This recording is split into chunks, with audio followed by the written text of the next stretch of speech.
Imagine a city in the heart of North America with pyramids larger than those in Egypt, a metropolis more populous than London or Paris during the Middle Ages, a civilization that ruled a vast territory, yet we've never heard of its kings, its gods are forgotten, and its entire society vanished. This isn't science fiction. This is the story of Cahokia, America's first metropolis, whose sudden, devastating decline remains one of the greatest mysteries of the pre-Columbian world. Let's travel back to the year 1050 AD. We're in a fertile floodplain along the Mississippi River, near modern-day St. Louis, known as the American Bottom. For centuries, this was a land of scattered farming villages. But then, something extraordinary happened, a cultural Big Bang. Within a single generation, these villages coalesced into a true city. People migrated from hundreds of miles away, drawn by a powerful new vision of community and ritual. At the heart of this explosion of culture stood Monks Mound, an engineering marvel that defies imagination. It towers 100 feet high, with a base larger than the Great Pyramid of Giza. Think about that for a second. This colossal structure was built by hand, one basket affairs at a time, carried by thousands of people over generations. Its sheer scale was a declaration of absolute power, a monumental stage for the leaders who stood atop its four terraces, looking down upon the city below. At the foot of Monks Mound lay the Grand Plaza, a vast, 40-acre open space, meticulously leveled and maintained. This was the vibrant heart of the Mississippian world. It was a place for grand rituals, massive public gatherings, and a high-stakes game called chunky. Imagine athletes throwing spears at a rolling stone disc, with huge crowds cheering, gambling, and celebrating. This wasn't just a sport. It was a social and political event, woven into the very fabric of Cahokian life. Cahokia was a master-planned city. Its leaders, a powerful elite likely headed by a chief known as the Great Sun, commanded the labor to build over 120 mounds across 6 square miles. They even enclosed the city's core with a massive wooden wall, or stockade, made from 20 logs. With a population that swelled to an estimated 20 people, Cahokia was a bustling center of politics, art, and spirituality, all thriving 1,000 years ago in what is now Illinois.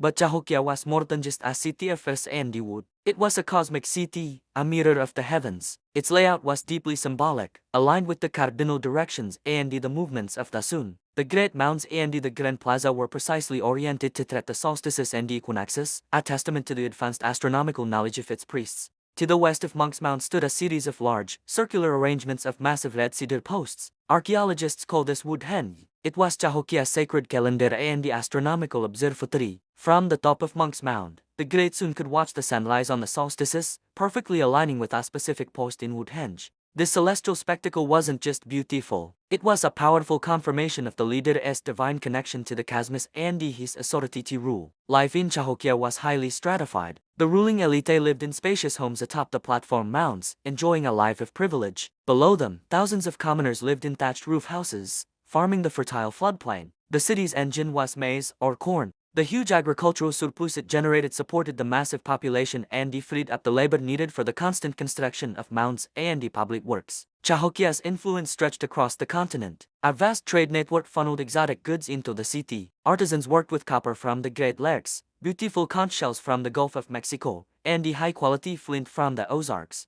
These materials were transformed into symbols of power and status, embossed copper plates depicting the mythical Birdman, intricately carved shell necklaces, and the elaborate feathered cloaks worn by the elite. This was a civilization of immense wealth, complexity, and the artistic achievement. But for all its sophistication, Cahokia held a dead and terrifying secret at its core. A secret that speaks to the absolute, and the often brutal, power of its rulers. This secret was unearthed in a small, unassuming ridgetop mound just south of the Grand Plaza, known today as Mount Ke-72. What archaeologists found, sir, was one of the most astonishing and disturbing discoveries in North American history. The mound contained the tomb of a paramount chief, a man of immense importance. He was laid to rest on a breathtaking bed of over 20 marine shell beads, arranged in the shape of a falcon, a powerful symbol in Mississippian cosmology. But surrounding this honored leader was a scene of chilling ritual sacrifice. Nearby, archaeologists found the remains of 4 young men, buried without their hands or heads. And then, they uncovered something even more shocking,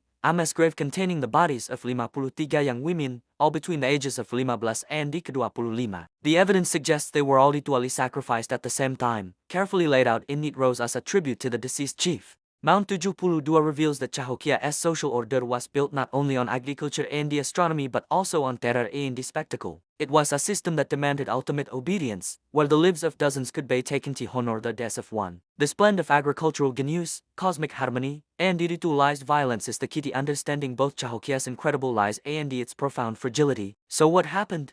How could a city this powerful, this organized, this monumental, simply disappear? Around the year 1200 the cracks began to show. The Great Stockade was rebuilt multiple times, each new wall stronger than the last, suggesting a growing threat of warfare. The climate shifted, bringing floods and droughts that would have devastated the corn harvests that fed the city. Did the people lose faith in their leaders when the sun no longer seemed to guarantee prosperity? Did disease sweep through the dense urban population? Or did the rigid social structure simply collapse under its own weight? By 1350, Cahokia was all but empty. The great plazas fell silent. The mounds were abandoned. The people who had flocked to this incredible metropolis scattered. Their monumental city left to be reclaimed by the S. The decline of Cahokia is a complex puzzle, with no more single, easy answer. It's a story of environmental change, social stress, and the political collapse that played out over generations. The abandoned city became a ghost on the landscape, its purpose and the history fading from memory. Today, the mounds are all that remain, silent reminders of our lost American civilization.